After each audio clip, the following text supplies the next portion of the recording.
The god of macros is protein. So why do I consider protein the god of macros?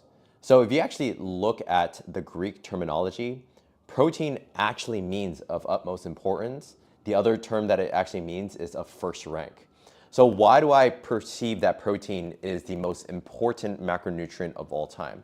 So I'm going to lay out specifically what protein is, exactly how much you should consume, and also some of the benefits on why you should be taking protein as well. Okay, so if you did have any interest in getting protein, and let's say you aren't getting enough right now, what you could do is go to flexwithDoctorJay.online/legion. And what you'll do is you can use the code DoctorJay, DoctorJay. And what you'll do is you go to legionathletics.com and you will be able to get 20% off your entire purchase. So there are protein cookies, protein bars, and protein supplementation and powders, which I think are all amazing. They taste great and they're also third-party backed. They're all based on research, and plus you also have a no return money back guarantee. So go to flexwithDoctorJay.online/legion, use code DrJay on all your protein supplements. Why I consider protein still the king of macros is because protein is something that preserves our entire body. When we look at our skin, our ligaments, and every tissue in our body, it's all made of protein. We're all made of essentially amino acids of our body. And protein is also essential for muscle growth and also recovery from workouts. Okay, so if you are looking at trying to recompose your body, you're trying to build muscle, you're trying to even eliminate pain, for example, you need to be able to build enough muscle to support a lot of the ligaments and a lot of the areas of your body and bulletproof that through muscular growth. And what we also perceive that as muscular growth is also known as hypertrophy, which is increased growth of tissue. Okay, so how much protein do you need to be getting in? This is a very common question that I get. So for the average individual, any sort of person that's sedentary, not necessarily exercising a lot, you really only need 0.35 to 0.45 grams per pound of body weight. So that's, for even some people, they're not even getting that, okay? And there's a lot of people that I know that are severely under eating protein, people that I see in my clinical practice that oftentimes are eating much less protein, oftentimes come in with more chronic pain, they have more brain fog, they have a lot of issues going on in their body, they have a lot of digestive issues, for example. And if you think about it this way, is that protein does increase something called the thermic effect of food, which is one aspect of caloric output. So the aspects of caloric output are like your genetics, which is your basal metabolic rate. You also have something called NEAT, which is non-exercise activity thermogenesis. Okay, you also have exercise activity, which is essentially it's your planned exercises, which is a workout in the gym, or it's a concerted walk or a concerted run. And then you have something called your TEF, which is your thermic effect of food. That is essentially the amount of energy necessary to break down the food that is going into your body. Okay, so while you're ingesting food, you are increasing your calories, but there is a certain amount of energy output that is necessary in order to break down that food. So the food that's hardest to break down is essentially its protein. So that comes in the form of poultry, eggs, you have tofu, you have a lot of different types of protein sources out there. Just look that up, or I can link that down below. But you have these protein sources that when you're eating protein, if you're eating a piece of chicken or steak, is that it takes a lot of energy in order to break that down. And also because of the requirements that you need at least 0.35 to 0.45 grams per pound, is that when you're breaking down this protein, you're converting a lot of those, you're essentially breaking those proteins down into amino acids, and those amino acids are distributed throughout the entire body to the areas that need it, essentially tissue repair. And we need tissue repair across many aspects of our body, not just our muscles, but also our organs, a lot of our fascia. All that is based off of protein. So when we're not eating protein, we're essentially making our body much weaker and more susceptible to stress and injury, for example. Okay, so if you're somebody that is actually working out consistently though, you want to be getting in a consistent 0.8 to 1 gram per pound of body weight. Okay, now if you are somebody that's obese, the calculations are a little different.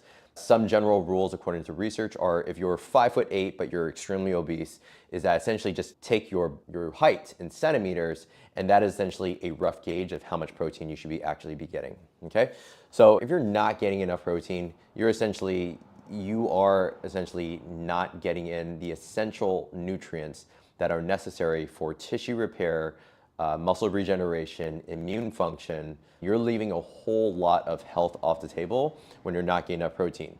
And if you look at, for example, fats, there is a certain amount of fat, but fat is essentially, it's essential, but it's not as essential as protein. Fat, if you look up the Greek, it's lipos, and then lipos essentially it's fat. But fat is necessary in certain amounts. Generally about 30% of our calories should come from fat. And that's necessary for just general organ function, as well as our brain is made up of a lot of fat. So we want fat in order to preserve our brain, preserve certain areas of our body, and protect our organs. But as well as fat also has essentially certain vitamins that we need, which are vitamin A, D, E, and K. And those are essential vitamins that we really can't make on our own. So therefore we need to get that in the form of fat. Carbs, we all know that carbs, if you look at the Greek there, carbs essentially just means sugar, okay? And we need a certain amount of sugar for overall performance. We need that in order to burn energy. But at the same time, excessive amount of carbohydrates can be converted to fat. Excess carbohydrates can lead to potentially pro-inflammatory markers.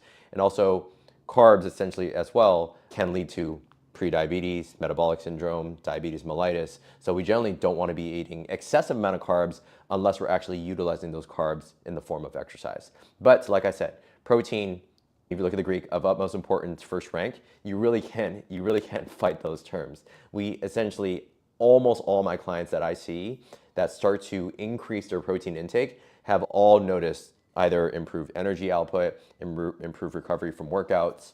When you're looking at somebody that's working out that's not getting enough protein, they're either injuring themselves repeatedly, their body is broken down the next day, they're not recovering fast enough from their workouts, and this can often lead to something called central nervous system fatigue. And also, again, we are leaving our body more susceptible to stress or injury or strain or sprain or tearing something when we're not getting in enough protein. If our body is essentially composed of millions of cells of protein, why not get more? And if you're looking at some of the research out there on if you're getting in excessive amounts of protein, let's say you're getting like 1.2 to 1.5 grams of protein, there's a lot of research to show that most people, most healthy individuals can safely get in upwards of 2 grams per pound and have no deleterious effects to their body. The only probably things that you might want to be concerned about, or if you have chronic kidney disease or kidney failure, maybe you want to hold off on certain types of proteins, but nonetheless, in order to preserve the health of every tissue, every organ, every cell of your body, we need more protein in our body. So that's why I consider protein essentially the god of macros. And like I said, if you are not getting enough protein, please definitely search up FlexwithDoctorJay.online/Legion, put in my code DrJay and see, essentially get in the 20% discount and get in the protein that is necessary. However, as well, you can also look up things like the DIAS score, DIAAS. If you look at the DIAS score, you can see the types of qualities of protein out there and make sure that you're getting essentially the highest quality of protein, which essentially, if you're anything above a number of 1, essentially is the highest level of protein out there. So definitely look up the DIAS score and make sure that you're getting the right quality of protein, because not all proteins are essentially created equal.